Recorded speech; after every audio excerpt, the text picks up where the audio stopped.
অথচ দেখা যায়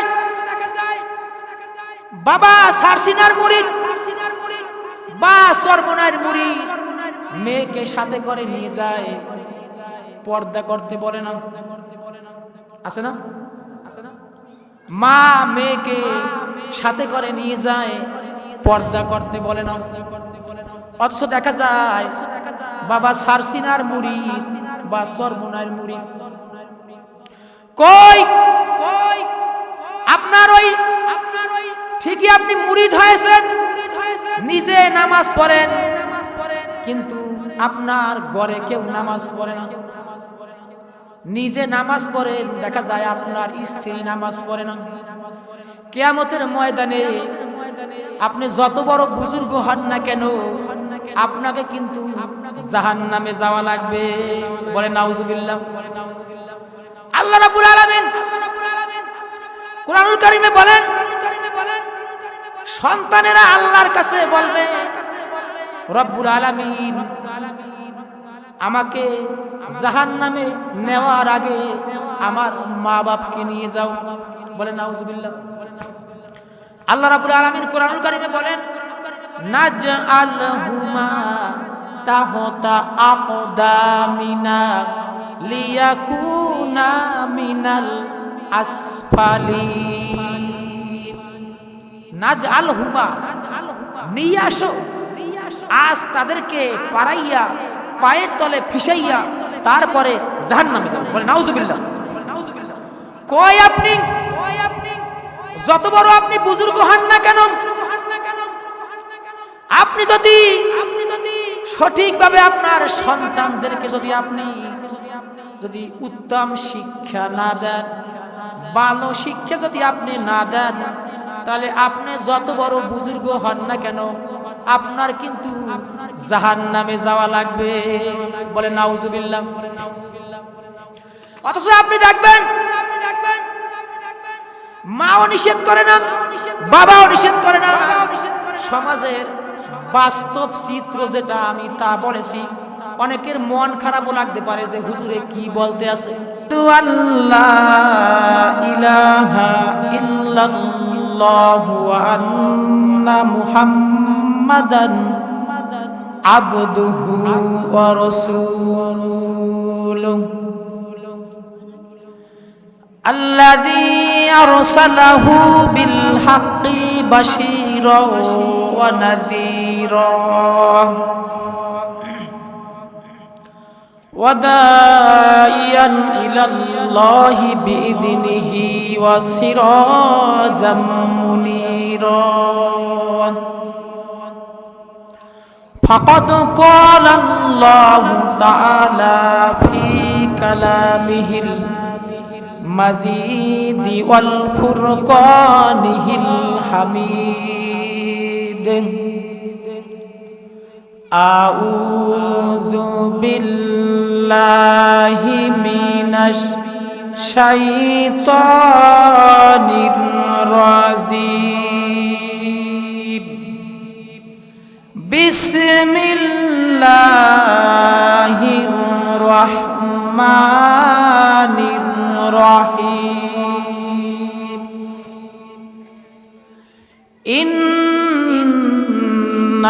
ইন্নাল্লাহা ওয়া মালাইকাতাহু ইউসাল্লুনা আলান নাবী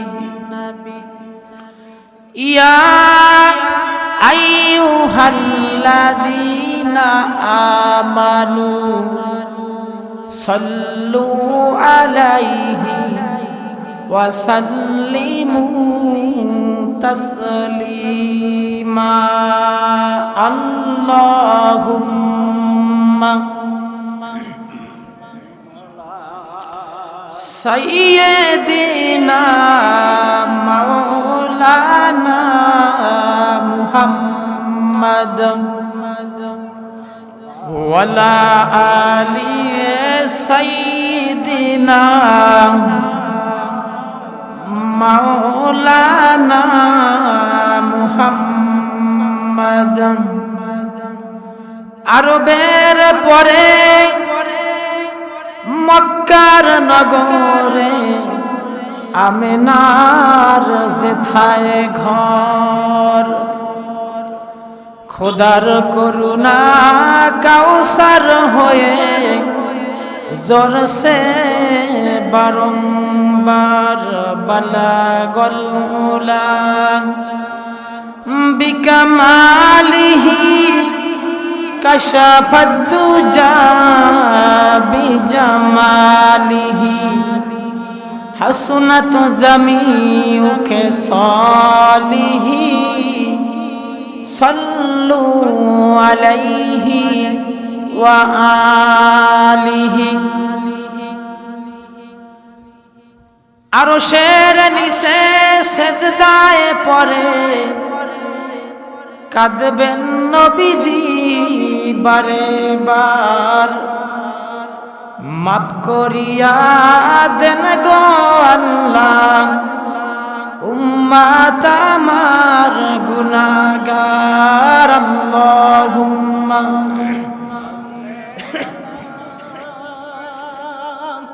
সাইয়্যিদিনা মাওলানা মুহাম্মদ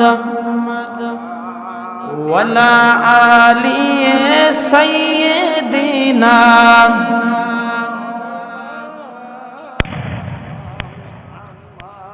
মোদের নবী সবার সেরা, নুরুল আলা নূর, নূরে তাহার হাসল দরা আদার হল দূর বালাগল উলা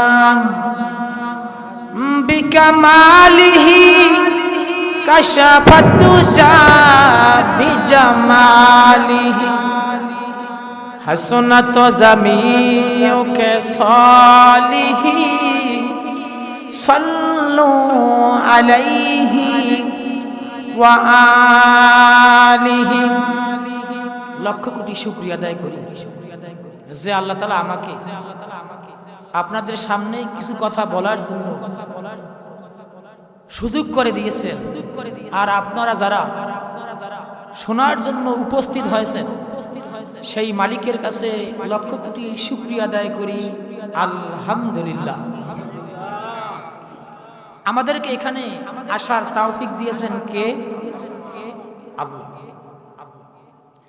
আমাদের সৃষ্টি করেছেন কে?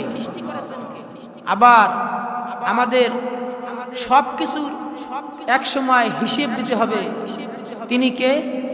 আল্লাহ। তার কাছে জীবনের সমস্ত কিছু হিসাব দেওয়া লাগবে মহান মালিকের কাছে। আমরা যারা এখানে উপস্থিত হয়েছি আমরা সকলেই কম বেশি গুনাহগার, নাকি? নাবালক শিশু বাদে, অবশ শিশু বাদে সকলেই কম বেশি গুনাহগার। আল্লাহ রাব্বুল আলামিন পরকালে আমাদেরকে যে শাস্তি দিবে তা গুনার জন্য, পাপের জন্য। আল্লাহ তাআলা কোনো ভালো লোককে শাস্তি দিবেন না। ভালো লোককে আল্লাহ পাক বলবেন, হে আমার ফেরেশতারা, এই লোকটাকে জান্নাতে নিয়ে যাও। বলেন সুবহানাল্লাহ। আর যে খারাপ, যে অপরাধী, এই অপরাধীকে বলা হবে, ও আমার ফেরেশতারা, এই অপরাধীকে জাহান্নামে নিয়ে যাও। বলেন নাউজুবিল্লাহ। এই পৃথিবীতে মানুষের যত পাপ হয় লোভের কারণে। কিসের কারণে? এই পৃথিবীতে মানুষের যত পাপ হয়, যত অন্যায় হয়, যত অপরাধ করে মানুষ, এই সমস্ত অপরাধের মূল হচ্ছে লোভ। এই লোভ সম্পর্কে আল্লাহ রাব্বুল আলামিন কোরআনুল কারীমে একটা সূরাও নাযিল করেছেন। লোভের সূরা, সূরাতুত তাকাসুর। তাকাসুর মানে লোভ, লোভ লালসা। আল্লাহ পাক এই লোভ সম্পর্কে কোরআনুল কারীমে একটা সূরাও নাযিল করেছেন। আল্লাহ রাব্বুল আলামিন বলেন, আলহাকুমুত তাকাসুর হাত্তা জুরতুমুল মাকাবির। আলহাকু মুহাসসিন করেছে, গাফেল করেছে সুর, লোভ, লালসা। হাত্তা ওই পর্যন্ত, জুরতুমুল মাকাবির, যতক্ষণ পর্যন্ত সে কবরে উপস্থিত না হবে, অর্থাৎ কবরে না যাবে, মৃত্যুবরণ না করবে, ততক্ষণ পর্যন্ত মানুষটার লোভ লালসা। মৃত্যুবরণ করবে, তার লোভ লালসাও শেষ। মৃত্যুর আগ পর্যন্ত লোভ লালসা। কিন্তু এই লোভটা আবার কয়েক ধরনের। এই লোকটা আবার কয়েক ধরনের। কারো বাড়ির লোক, কারো গাড়ির লোক, কারো সম্পদের লোক, কারো নারীর লোক। এই পৃথিবীতে নারীর প্রতি লোভ নাই এমন মানুষ খুব কম আছে। আপনি বলতে পারেন না, আমার নারীর প্রতি লোভ নাই, আমি খুব ভালো মানুষ, আমি খুব বুজুর্গ। আমি বলি না, আপনি মিথ্যা বলেছেন। কেননা নারীর প্রতি লোভ নাই এমন মানুষ খুব কম আছে। আপনি বলেছেন যে আমার নারীর প্রতি লোভ নাই। না, আমি বলি আপনার বয়স যখন 14 বছর ছিল, 16 বছর ছিল বা 22 বছর ছিল, ওই সময় অবশ্যই আপনার নারীর প্রতি আপনার লোভ ছিল। কিন্তু আপনি এখন বলতে পারেন যে আমার নারীর প্রতি লোভ নাই। আর এই পৃথিবীতে মানুষের যত পাপ হয়, যত গুনাহ হয়, এই গুনাহের মূল উৎস হচ্ছে একজন পুরুষের জন্য একজন নারী, আর একজন নারীর জন্য একজন পুরুষ। ঠিক কিনা বলেন? এই পৃথিবীতে মানুষের যত পাপ হয়, মানুষের যত গুনাহ হয়, যত পাপ হয়, এই পাপের মূল উৎস হচ্ছে একজন পুরুষের জন্য একজন নারী, আর এই নারীর জন্য একজন পুরুষ। কেননা তাদের সাথে কথার মাঝে, চলার মাঝে, খাওয়া দাওয়ার মাধ্যমে একজনের প্রতি আর একজনের আকর্ষণ সৃষ্টি হয়ে যায়। কেননা আল্লাহ রাব্বুল আলামিন উভয়কে বিপরীত উপাদান দ্বারা সৃষ্টি করেছেন। এই জন্য এটা আমার কথা না, আল্লাহর কোরআনের কথা, যে আমি উভয়কে বিপরীত উপাদান দ্বারা সৃষ্টি করেছি। এই জন্য একজনের প্রতি আর একজনের আকর্ষণ সৃষ্টি হয়ে যায়। যার কারণে মহান রব্বুল আলামিন পর্দার ব্যবস্থা করেছেন, যে আকর্ষণ যেন না হয়। এই জন্য, কারণ যদি সামনাসামনি যদি দেখা না হয়, তাহলে ওই নারীর প্রতি আপনার আকর্ষণ হবে না। আপনার দেখা সাক্ষাৎ না হলে আপনার মন খারাপও হবে না, আকর্ষণও হবে না। এই জন্য আল্লাহ রাব্বুল আলামিন পর্দার ব্যবস্থা করেছেন। আমি দেখি বর্তমান সমাজে মানুষ যেই হারে নামাজ পড়ে, যেই হারে রোজা রাখে, আমার তো মনে হয় 40 দিনের ভিতরে একটা মানুষ আল্লাহর ওলি হয়ে যেত। আল্লাহু আকবার। তবে বলতে পারেন হুজুর কারণটা কি তাহলে আল্লাহর ওলি হয় না কেন? মানুষ সমস্ত ইবাদত ঠিক আছে, কিন্তু মানুষ যেই ইবাদতটার মধ্যে গরমিল, যেই ইবাদতটা মানুষ সঠিকভাবে করা দরকার অথচ করে না, তা হচ্ছে মানুষের পর্দা। এই পর্দা নাই জন্য সমাজটা অধঃপতনের অতল তলদেশে ডুবে মরছে। পর্দা নাই বিদায় আজ মানুষ দেখা যায় আমল আখলাক গুলা নষ্ট হয়ে যেতে আছে। আল্লাহ রাব্বুল আলামিন বলেছেন যে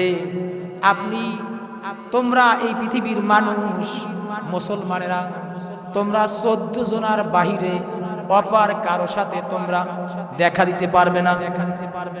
কার কথা? সকলে বলেন কার কথা? আল্লাহর কথা আছে যে 14 জনের বাহিরে তোমরা কারো সাথে দেখা দিতে পারবে না। আর এই 14 জনকে বিবাহ করা হারাম। এই 14 জন কারা?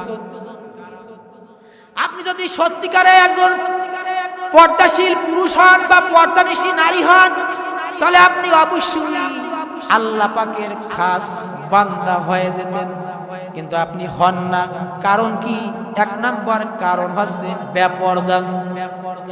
14 জনের সাথে আপনি দেখা দিতে পারবেন, এর ভিতরে 1 নাম্বারে হচ্ছে আপনার মা, আপনার খালা, আপনার নানি, আপনার দাদি, আপনার ফুফু, আপনার বোন, আপনার মেয়ে, আপনার ভাগ্নি, আপনার দাদি, আপনার নাতনি, পুত্রবধূ, এরপরে শাশুড়ি, সৎ মাতা, সৎ বোন।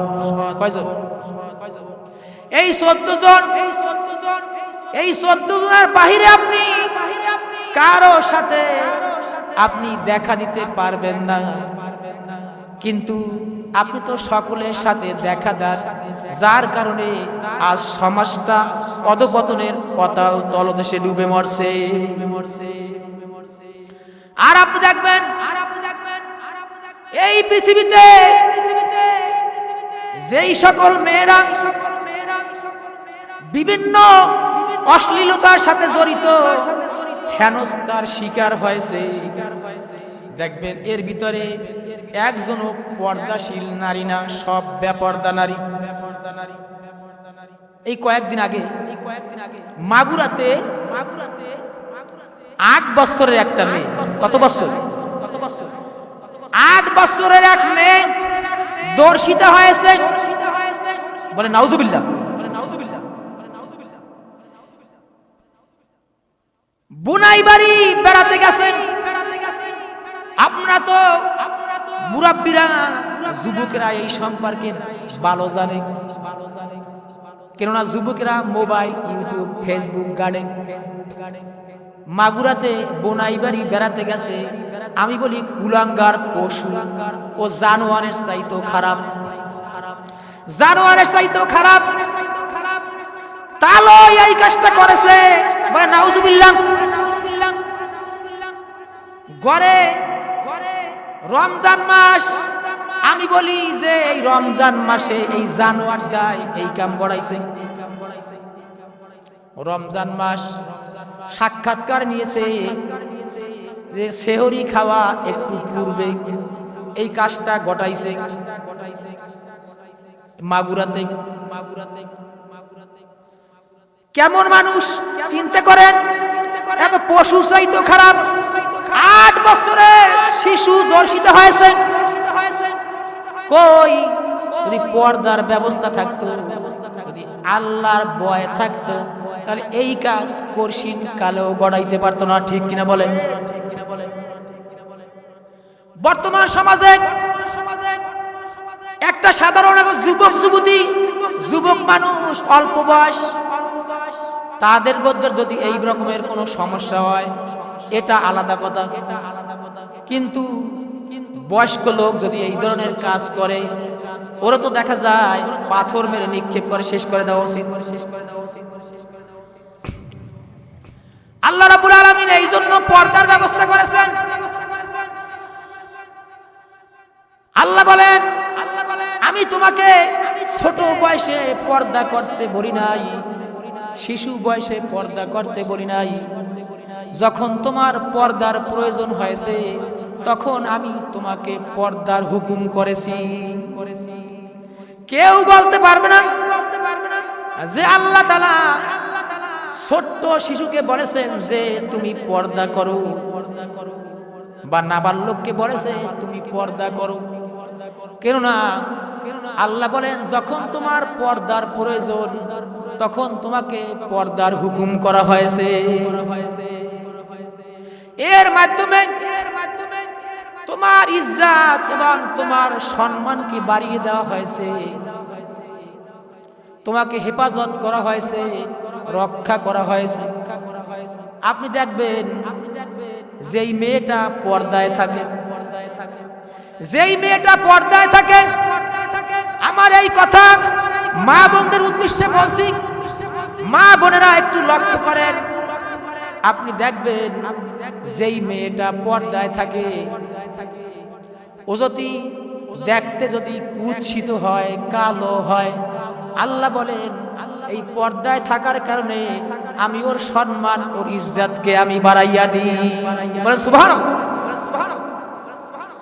আর এই যেই মেয়েটা বেপরদা, আজ বেপরদার কারণে গোটা সমাজটাকে ধ্বংস করে দিচ্ছে। যেই মেয়েটা বেপরদা ও যত বড় সুন্দরী হোক না কেন, ওর এলাকায় দেখবেন কোন ওর বদনামের কোনো অভাব নাই।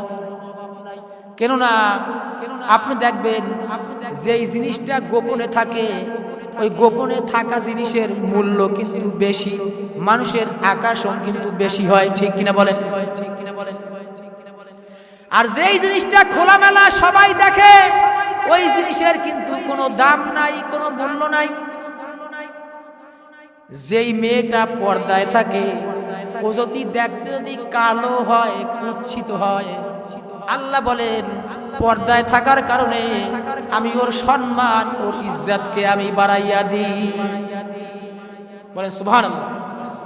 আল্লাহ রাব্বুল আলামিন কোরআনুল কারীমে বলেন সূরা আহজাবের 33 নম্বর আয়াত, আল্লাহ পাক বলেন ওয়াকরনা ফি বুয়ুতিকুন্না ওয়ালা তাবাররাজনা তাবাররুজাল জাহিলিয়াতিল উলা।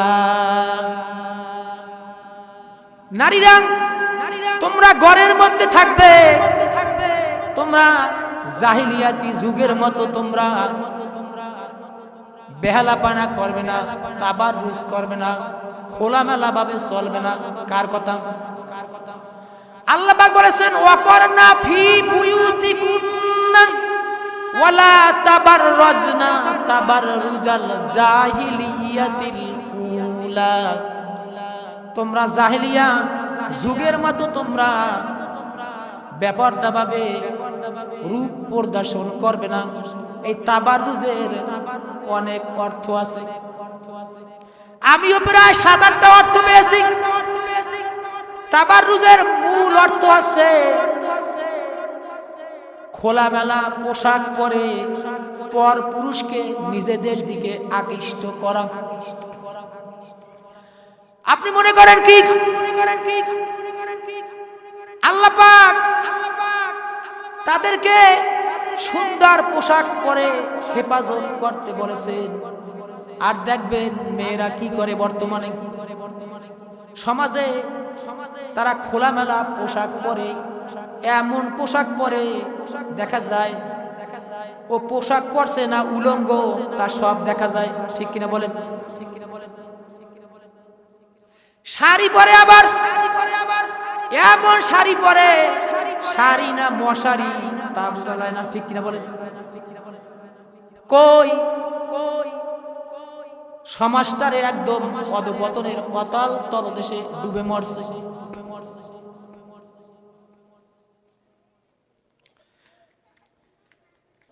ঠিক কিনা বলেন? মন খারাপ হলে আমার কিছু দরকার নাই, আপনার মন খারাপ নিয়ে আপনি বসে থাকেন। সমাজে যেটা হইতে আছে আমি দেখি গোটা সমাজকে বেপরদার কারণে একদম নষ্ট করে দিয়েছে। মাও নিষেধ করে না, বাবাও নিষেধ করে না।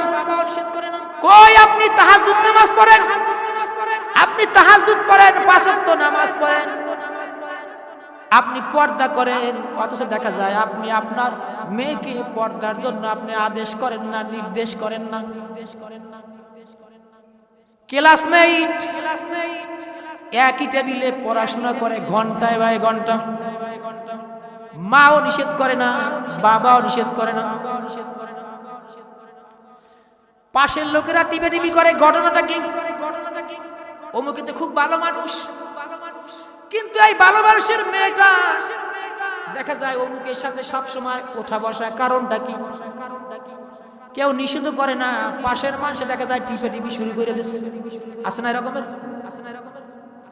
কয়েকদিন পরে দেখা যায় আল্লাহ পাকের নির্দেশ ছাড়াই গভীর রজনীতে হিজরত করছে। কয় কি হয়েছে? অমুকের মেয়ে অমুকের ছেলের সাথে চলে গেছে, হয় না বাস্তব? কই আপনি পরবর্তীতে দেখা যায় বাবা এখন পাগল করা হয়ে গেছে, কি আমার মেয়ে এমন কাজ করলো, সমাজে মুখ দেখানো যায় না। কি হলো? বাবা বলতে আছে আমার নাক কাটা গেছে। কি কাটা গেছে? আমার নাক কাটা গেছে। আচ্ছা নাক কি কাটা গেছে? জবাব দেন। নাক কাটা যায় না, কেউ নাক হচ্ছে সম্মানের প্রতীক। এরকমের ঘটনা যদি কেউ করে, মনে করেন আপনার সন্তান করে বা আমার সন্তান বা আমার ভাই বা আমার বোন, এই ওঠানামা কম করবেন। আপনি সামনে আগাই বসেন, সামনে সকল আসেন। লা ইলাহা ইল্লাল্লাহ, লা ইলাহা ইল্লাল্লাহ। আপনাদের সাথে যদি সরাসরি যদি ফেস টু ফেস যদি না দেখা হয়, কথা বলতে কষ্ট হয়। একটু সামনে আগাই বসেন। লা ইলাহা ইল্লাল্লাহ, লা ইলাহা ইল্লাল্লাহ, লা ইলাহা ইল্লাল্লাহু মুহাম্মাদুর রাসূলুল্লাহ সাল্লাল্লাহু আলাইহি ওয়াসাল্লাম। বাবা বলতে আছে কি, আমার নাক কাটা গেছে। নাক কাটা যায় না, কেননা সম্মান কম। এরকমের কাজ যদি কেউ করে সম্মান কমে না বাড়ে? জবাব দেন, কমে না বাড়ে? কই যখন এই রকমের কাজ, যখন কথাবার্তা যখন বলছে উভয় উভয়, আপনি নিষেধ করেন নাই। নিষেধ যদি করতেন তাহলে এই কর্ম কখনো ঘটাইতে পারতো না। ঠিক কিনা বলেন? ঠিক কিনা বলেন? আল্লাহর নবী বলেন, সতী সাধ্বী নারী হচ্ছে পৃথিবীর উত্তম সম্পদ। সতী সাধ্বী নারী কি? পৃথিবীর উত্তম সম্পদ। খেয়াল করতে হবে, এ কথার ভিতরে অনেক শিক্ষা আছে। আল্লাহ রাসূল বলেছেন সতী হচ্ছে পৃথিবীর উত্তম সম্পদ। অথচ দেখা যায় এই পৃথিবীতে মানুষ টাকার পাগল, সম্পদের পাগল, গাড়ির পাগল, বাড়ির পাগল। আল্লাহ রাসূল কিন্তু তা বলেন নাই, বলছেন কি যে সতী সাধ্বী নারী হচ্ছে পৃথিবীর উত্তম সম্পদ। আল্লাহু আকবার। কেন আল্লাহ রাসূল বললেন? কেন না এই পৃথিবীতে যত নবী রাসূলের আসছে প্রত্যেকে আসছে কিন্তু ওই নারীর গর্ভ থেকে। আল্লাহু আকবার। আমি বলি ও মা বোনেরা, আপনি আল্লাহর ওলি হইতে পারবেন না, আপনি নবীও হইতে পারবেন না, রাসূলও হইতে পারবেন না। তবে আপনি একটু চিন্তা করেন ও মা, আপনার মতো মেয়ের গর্ভ থেকে বহু আল্লাহর ওলি, নবী রাসূল এই পৃথিবীতে কিন্তু পয়দা হয়েছে। আপনার যে সম্মান কতখানি, বলে হুজুর আমার গর্ভে সন্তান আসছে, দোয়া করবেন যেন এই সন্তানটা যেন আমি একজন আলেম বানাইতে পারি। বলে না অনেকে? বলে কিনা? আমার এই সন্তানটাকে যেন আলেম বানাইতে পারি।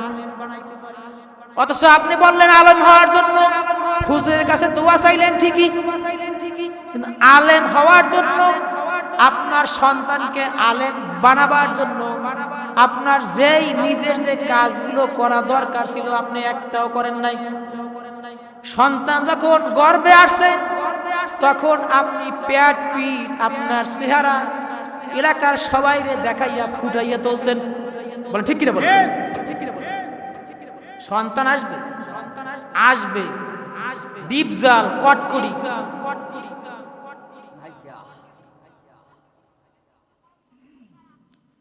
আব্দুল কাদের জিলানী রহমাতুল্লাহ আলাইহি মস্ত বড় একজন আল্লাহ। আল্লাহু আকবার। আব্দুল কাদের জিলানী রহমাতুল্লাহ আলাইহি তার মাকে একবার বলতে আছে, মা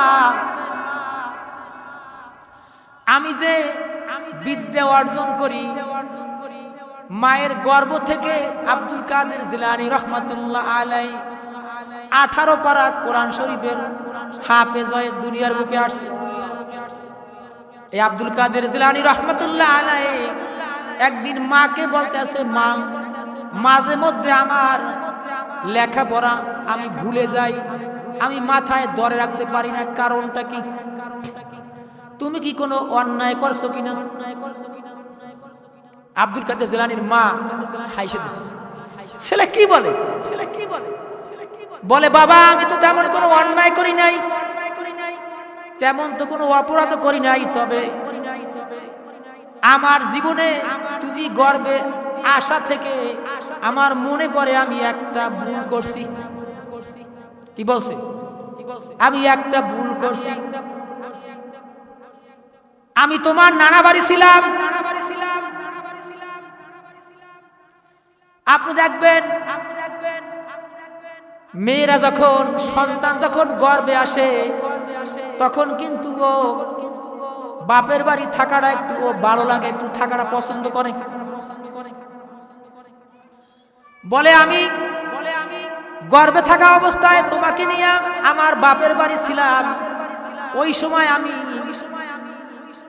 উঠানের সামনে আঙ্গিনায় কে যেন তিতুল রৌদে দিয়েছে, ট্যাঙ্গা রোদ্রে দিয়েছে।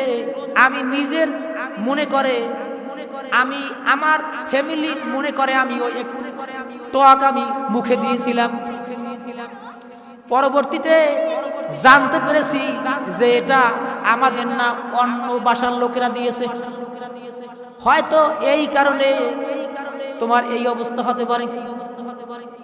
এখানে কিন্তু একটা শিক্ষা আছে। কি করছে? একটু টক, মেয়েরা তো গর্ভে সন্তান আসলে টক একটু পছন্দ করে, একটু টক মুখে দেশে, এই জন্য হয়তো তোমার এই সমস্যাটা হইতে পারে। কিন্তু গর্ভে আসা থেকে আমি তো কোনো অন্যায় করি নাই। ও মা বোনেরা, হুজুরের কাছে আপনি দোয়া চান যে আমার সন্তান যেন আল্লাহওয়ালা হয়। কই সন্তান গর্ভে আসা থেকে আপনি কত অপরাধ করেন, কত অন্যায় করেন। আপনার সন্তান আপনি বলেন কিভাবে আল্লাহওয়ালা হবে? আল্লাহওয়ালা হতে হলে, বুজুর্গ হতে হলে পিতা মাতার আগে ভালো হতে হবে। আল্লাহু আকবার, আল্লাহু আকবার। আল্লাহ নবী বলেন, কত যে কথা, সময় দেশে অল্প। যা কি আর বল।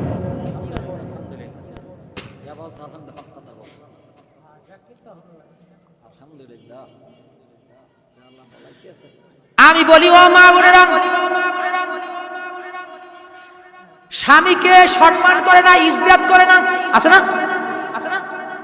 স্বামীকে সম্মান করে না, ইজ্জত করে না।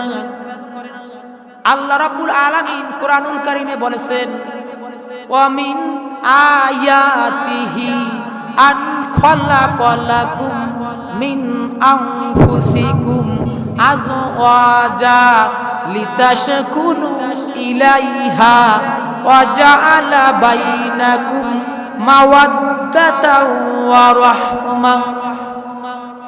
আল্লাহ রাব্বুল আলামিন বলেন, আমার নির্দেশনের ভিতরে এটা একটা নির্দেশন যে আমি তোমাদের থেকে তোমাদের স্বামী স্ত্রী জোড়া পয়দা করেছি এবং একে অপরের উপর ভালোবাসা মহব্বত পয়দা করেছি, যাতে করে তোমরা মানসিক শান্তি পেতে পারো।